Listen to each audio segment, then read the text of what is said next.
all I wanted to do was change the girls' mindset of what exercise is. So if they're inactive and their only touch point with exercise or sport is PE, and if they hate PE, then they have this really negative vision of it, where I wanted to show them, well, actually, you can go walk the dog, or you can go on a hike, or you can do whatever, you do a yoga, YouTube video, whatever.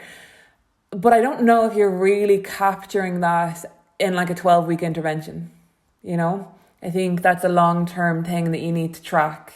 Completely agree.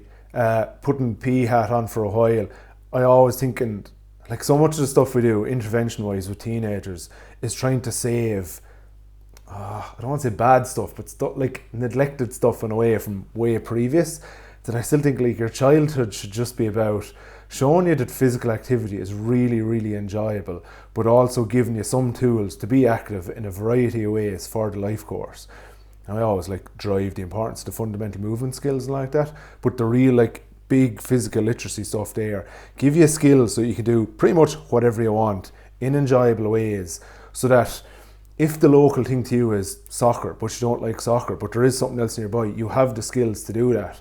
Like I would have had disagreements with PE teachers in the past. I'm always like, by the time we get to 5th and 6th year, I think students need an element of choice. Like they're 17, 18 years old. They need choice in how they're being active. But if all you've done up to transition year is soccer or basketball, like that is their only choice. You're saying, what do you want to do today? Well, all we've ever done is soccer or basketball, so that's what we're going to do. Whereas if you can give them a broader range of experiences the whole way up along, then they do have an effective choice, because they know what they are, but they also have the skills necessary to do it. And we're probably all biased in a way that we teach more of, or we expose people to more of what we like and what we're good at and what we're comfortable doing. And I think to truly increase broader physical activity, we just need a way broader base there of stuff that's done. Like classic male, I like games, I like doing that in school. Because it was an all-girls school, I was kind of like, I need to do more dance, I need to do more gymnastics, I need to do broader exercise. I got way more comfortable at doing that, so it was easier to do a big mix of stuff. Whereas I know a lot of teachers who are in, stereotypically, you're all boys school, they're very, very centric on the games, and it's hard to step out of that if a school amalgamates, or even if like a male PE teacher who's always worked in an all-male school suddenly has daughters, they're probably going to veer him towards the stereotypical male-dominated sports, whereas it's probably not always the best thing for long-term stuff. I think on that as well, like, I think this is why I probably always struggle when people say, well, what do you think is the solution?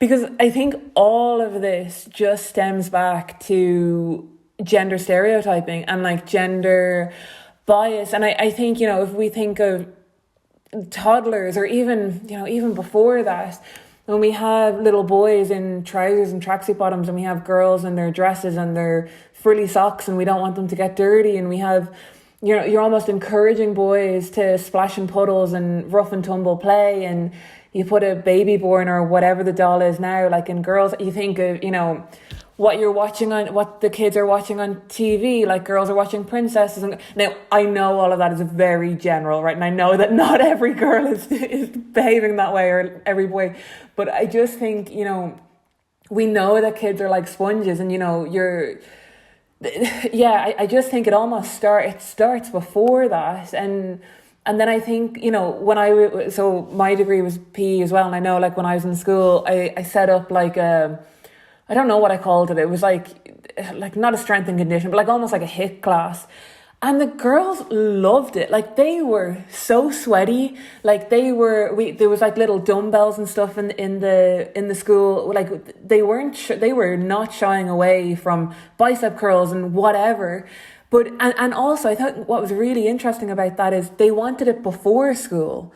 Like, I was like, there's no way they're going to want to come in. And they did. They came into school, did it for half an hour before school, because they were able to shower and get changed and not be like kind of sweaty sitting in their uniforms then. I couldn't believe it. And I think when girls are shown other avenues of like, maybe they just don't like team sports. Like, it's okay if you don't like tennis or you don't like whatever.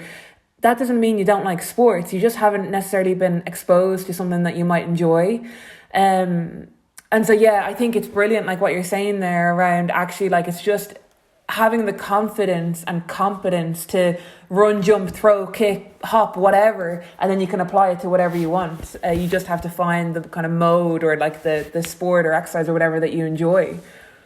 I do think sometimes that the dislike of team sport comes from the lack of necessary skills to actually be good at them.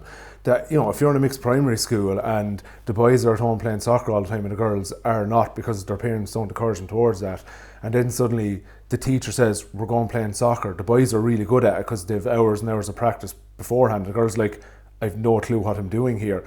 Well, obviously you're not going to like it from then on, because you're suddenly in this position where the other people are way better than you and you're automatically into defensive mode.